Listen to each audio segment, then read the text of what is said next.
এই বাংলাদেশি রিপোর্টারটা এমন একটা জিনিস করেছে যেটা আমাদের সমাজের একটা সত্যিকে চোখে আঙুল দিয়ে দেখিয়ে দিল। তোমাদেরকে আগের মতো তেমন বেশি ভাইরাল হতে দেখা যাচ্ছে না, কাহিনী কি? আসলে এতক্ষণ সব নরমাল, বেশ গরম গরম মশলা মশলা কোয়েশ্চেন। আমাদের সামনে এক্সাম, তো এই জন্য পড়াশোনার চাপে আছি। ব্যাস, যেই এটা শুনলো অমনি পুরো অপরিচিত ফ্লিপ। তোমরা একই ক্লাসে পড়ো? তোমরা কোন কলেজ থেকে ইন্টার পরীক্ষা দিচ্ছ? কেমন চলে পড়াশোনা? দুজনের মধ্যে ভালো স্টুডেন্ট কে? টেনশন কাজ করছে না কয়েকদিন পরেই পরীক্ষা? আমাদের মধ্যে না একটা চুল আছে, যতক্ষণ কেউ নিজের স্টুডেন্ট পরিচয়ের বাইরে আমাদের সামনে থাকে ততক্ষণ সব নরমাল, কিন্তু যেই আমাদের মাথায় আসলো যে আরে এ তো স্টুডেন্ট, অমনি আমাদের ভেতর থেকে কেউ একটা বলে ওঠে, সে দোজ থ্রি ম্যাজিক্যাল ওয়ার্ডস।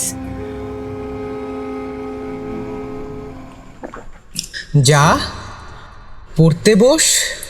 ছোটরা বড়দের সম্মান না করে ঠিক করে তুমি সম্মান পাওয়ার যোগ্য? ওর পড়াশুনোর খবর জেনে তুমি ঠিক কি করবে শুনি? ও তোমাকে একবারও জিজ্ঞেস করেছে কি অ্যাপ্রেজাল পেলে?